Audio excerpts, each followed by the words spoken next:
How do you know you can It looks like you're about to fall off the bike. Yeah, you're completely off the bike pretty much.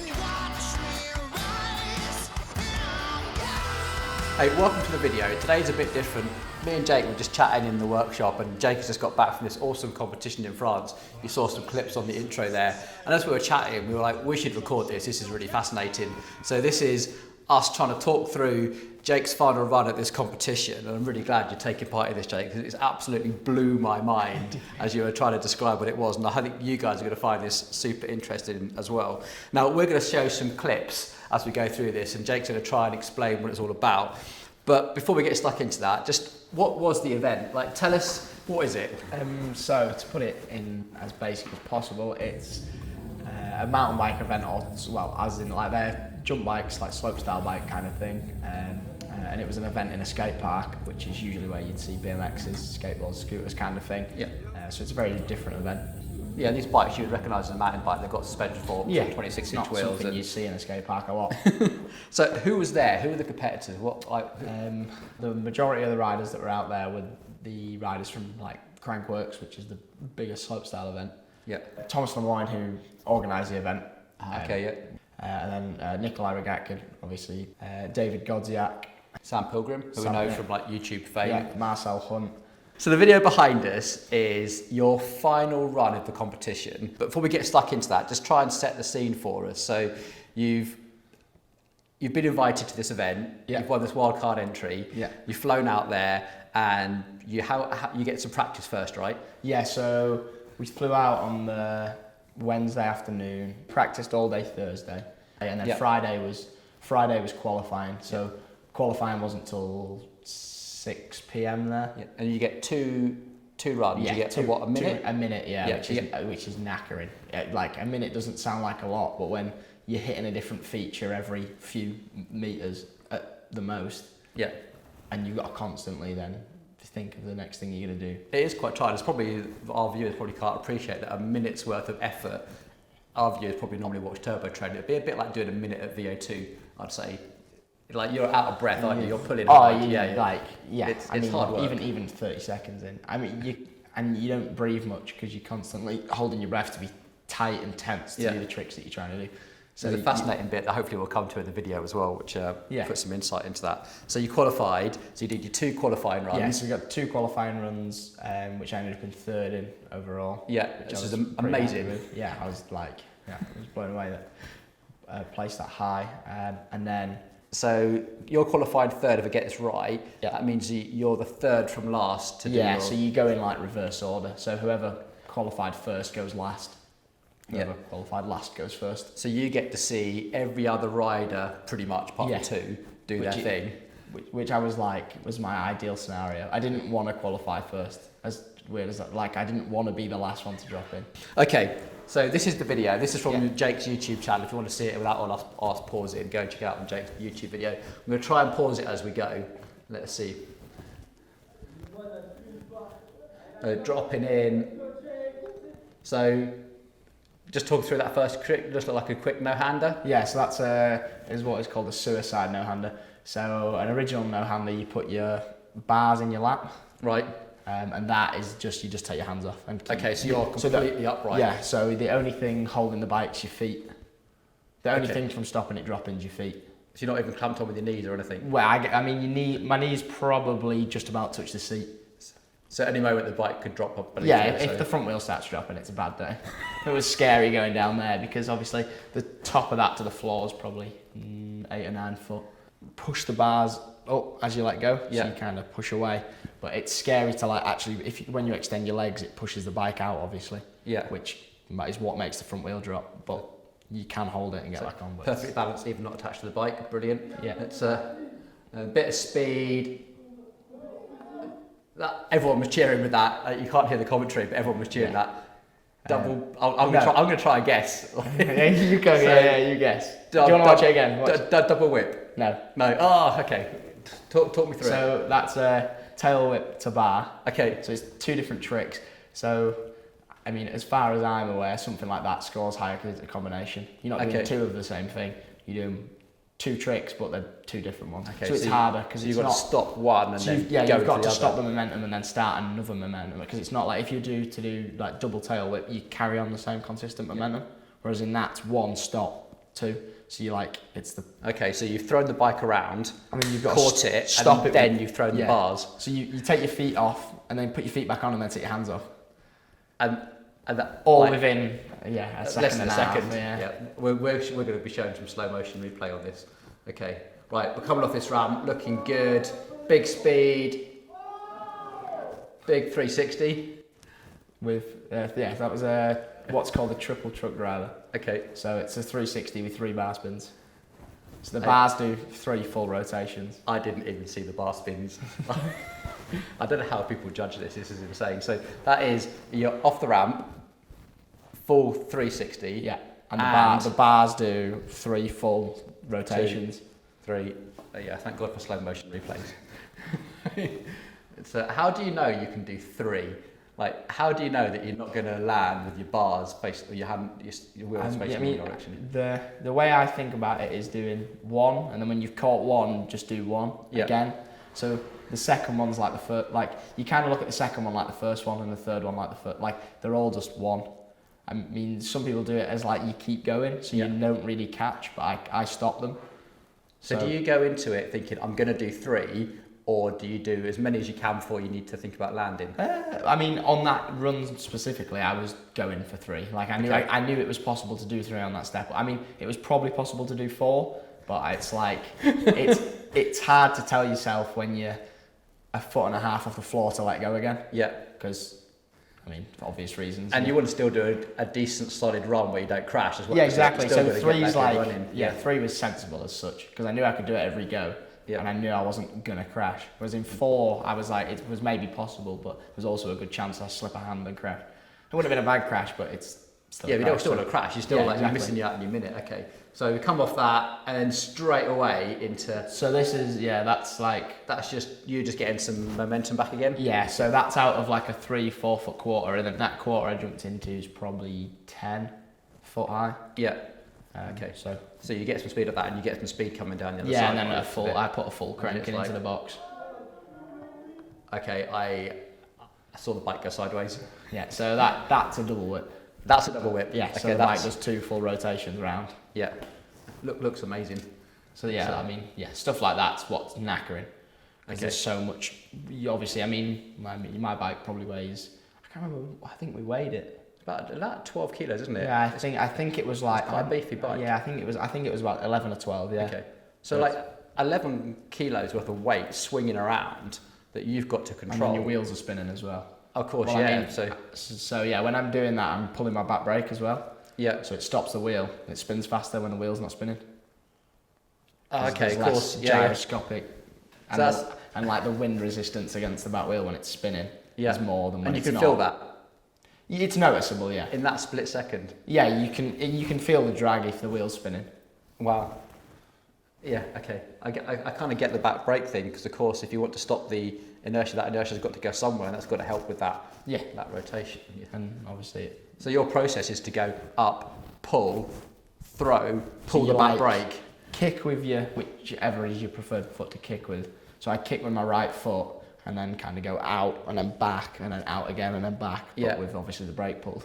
With the brake pulled as well. So and there's a lot going through. Back on. Yeah. Like your mind, like a lot of movement patterning. Yeah. It's all muscle memory. And if you get that movement wrong, you go all weird. This is like practice, because you get no time to think, I guess. No, there's not. Like that's it's the just kind of do. Yeah, it is just muscle memory. It's just like you kick and you know when to put your feet in the right position. It's just that's practice. In fact, actually.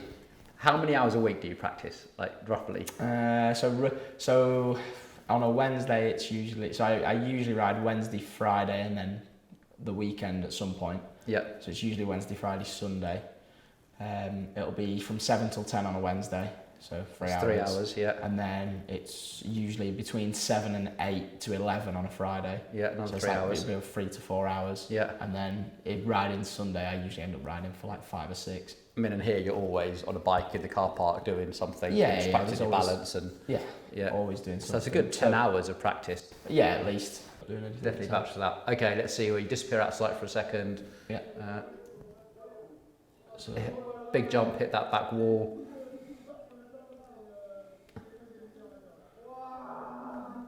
Ooh. So the commentators were cheering there, so that was what we missed there, was you just getting some momentum. yeah, so I done what is called, on that wall I did, so instead of doing just a standard wall ride, I done what is called a wall slap. Yeah. So you only have your back wheel on the wall. Right. So when I was on that's a perfectly vertical wall, and I was only on my back wheel. Okay. So you hit that wall and lean enough out so your back wheel stays on, and then you can fall back in. Okay. It's just yeah, a little bit better than, and then bit of that momentum was just there. that transfer across, and then double bar transfer. And then this is going into your next trick, I think. Yeah. This is where you go into the middle box. This is quite nice little tail whip. Yeah, on the hip, and then this, I'm going to pause here because I found this fascinating. I think the second run I hold it for way longer. So this is, and quite a lot of the riders were doing this, weren't they? They were coming to this and just hanging there on the back wheel. Why do you do that? So you kind of get to this point, and at this point I'm about 25 seconds-ish, 20 seconds into my run, somewhere around there. And you kind of get to this point and you are seriously knackered. Like, it feels like you just tried as hard as you can throwing weight about for 25 seconds. Yeah. It's pretty intense. So I would just... So this is a rest? Yeah, because you don't breathe really when you... when you ride around in a skate park, you don't really control your breathing. Mm-hmm. It's not like when if you're just pedaling, you can breathe. But when you're doing all that stuff, you constantly tense up, so you don't breathe. So it's knackering, because when you do breathe, you're like trying to really get your breath back. So here I'm just that few seconds I spend on the back wheels just trying to control my breathing. It's more than a few seconds. Well, it looks like it, because it looks so cool, because your front wheel's still spinning really fast, and you just look so composed there, where I guess a lot of people would be struggling to do that. Yeah, so taking a rest. Yeah, so I'm just trying to get my breath back and then trying to focus on what I've got to do now. Okay. So it's just like my quick, literally halfway to recall so I can breathe properly for a few seconds. Okay, everything's gone right so far. I've got this coming up. I can chill and then stop breathing again. Okay, right, here we go. Dropping back in. Okay, the video cut out a little bit, but it won't do in the slow motion. So that looked like a lot of air time. Yeah, so that's is what's called a hip. So it's the ramps aren't like they would be normally. They're not opposite. Yeah, it's like on an angle. So you've got a transition to do as well. You can't just go. So that's a 450. That was a 450 double bar spin. Yeah. So you've got to purposely over rotate a 360. Yeah. Which is unnatural, obviously, because over rotating is not something you want to do. But you've got to purposely do it there. Yeah, because of course a 360 would take you to the other side of the ramp, but you need to be over there. Yeah. So you need to do the extra rotation to then do it. Yeah. It's like how you spot your landings is quite insane. What do you look at? Do you look at the landing, or do you know where it is? You kind of, I think, instinctively, as you come off the lip, as I'm pulling off that lip there, I look at the landing as I take off and then start to do my trick. Yeah. And then as I get to about 270, as coming round to 360, that's when I start looking for my landing. Okay, and you go, I've just got to squeeze out this extra few degrees of a turn to get that. And you know you can push in. Here we go, big wall ride.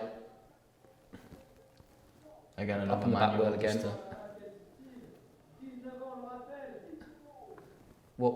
So that was an unturned down. So I'll probably be able to send you a picture that you can put in of one of them. So awesome. You can see that it's how they are effectively you're completely off the bike.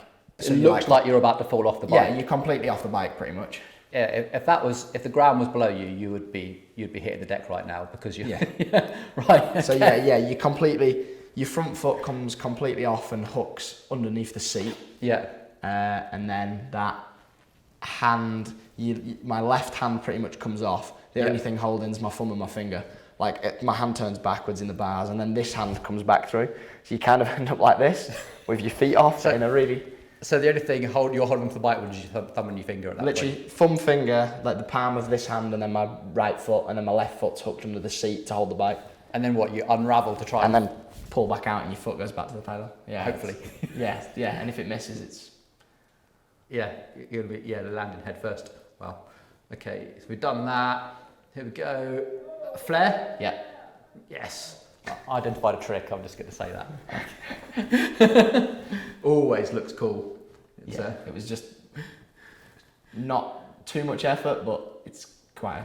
It was good. nice to do, and it was like. Yeah. And a flare is a backflip and a 360. 180, a backflip and a 180. Yeah. Sorry, yeah, because if it was 360, you'd be facing up the ramp and going back. Yeah.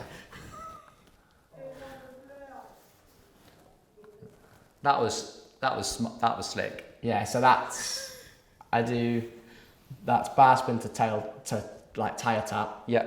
Again, that was just because I was knackered at this point. I think there's probably about 5 seconds left of my run here. But I think that really demonstrates your balance. Yeah. Yeah. More than it was quite anything scary else. trying that like last seconds of run because obviously you can't hold on very well at that point. Right.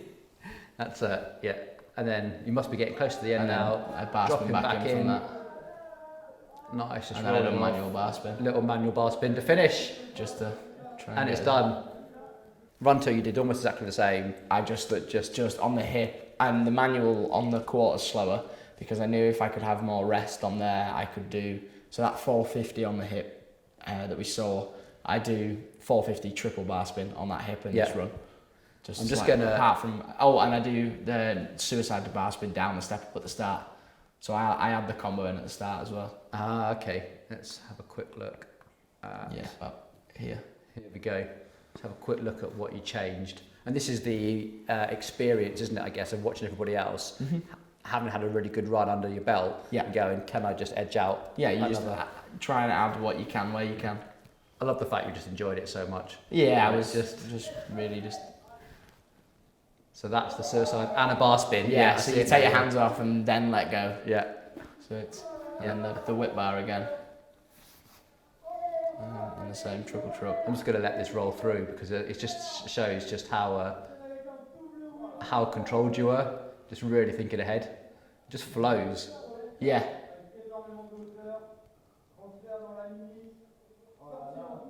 That's that little trick we were just talking about. And then this is this really slow manual. This is so impressive. You just. And then I could get a little bit more speed. I just hop a little bit higher, and then you just squeeze that last bar in. But that was. I mean, kind of my thought process behind that was like I was very committed to just let go.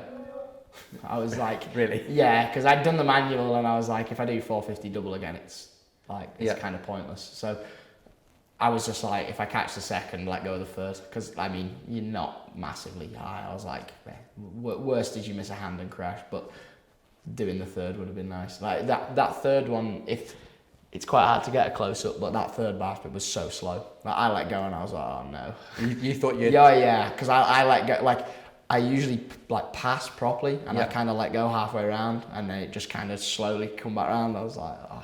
Because at that point I'm knackered. Like you're all practice and then all run, like your first run. And so in that split second, you've done 2 bar spins, you've just thrown your third, it hasn't gone to plan, you think you're going to crash, somehow you catch it. I was like, I was like very like 50-50. I'd done the first 2, let go of the third, and I was like, I really hope this comes around. I don't want to crash, but I was committed. Insane. And then flare again. Again, bar tap. Yeah. And then here I went to change it. So instead of doing another manual bar spin, there I went to do foot jam to bar spin. Yeah. I couldn't even pull hard enough on the bars to get out the foot jam to do the bar. Really? I went to foot jam and I was like, there's not a chance I can let go. I was like, because I couldn't physically pull hard enough. Right. Because obviously there's so much, you've got to generate so much force through the bike to then pull back against to get high enough to throw a bar. Okay. Because your front wheel's already on the floor, yeah, and your back wheel's not. The only pop you've got is through compressing with your leg and your arms and then pulling as hard as you can and springing. So what you did there was you took your foot out, because with a foot jam, you literally jammed your foot between the tyre and the fork crown. Yeah, haven't you? So you were saying you could do that, then compress the bike enough that you can then get onto the... So then you can get high enough to put your foot back on the pedal and then throw the bars around. And then drop in. Yeah. So it usually works, but there's a lot involved. Yeah, after like 50 seconds worth of like hard riding, you just didn't have that. It's cool, something to work on. It's brilliant. Yeah, and I love We this. were loving it. Just like the commentators were just going insane for you because obviously you were the wild card entry. A few people there knew who you were from your TikTok and everything else, but the fact that you qualified third, finished fourth. I was so happy with that. It was just the experience was the best thing. It was nuts. Absolutely. And if you haven't seen it as well, Jake's got a great cameo on Sam Pilgrim's channel as well. You get to see some of the other sticks as you're just enjoying the French countryside. Fantastic. Oh, thanks for that, Jake. I just blew my mind, and I hope you guys at least enjoyed that or got some sort of an idea of a glimpse into this sport. Yeah, very different. Thanks very much, Jake. No worries, thank you.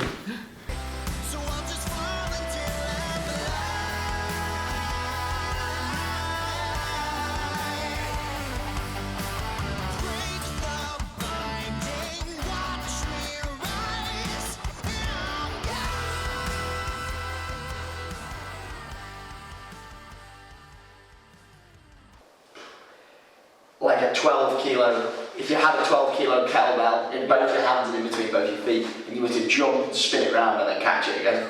Yeah, it wouldn't actually a 12 kilogram kettlebell, you would just like throw a 12 kilogram kettlebell and then try to stop the inertia, would you? So it'd be like swing it around twice and then stop it with your foot. Yeah.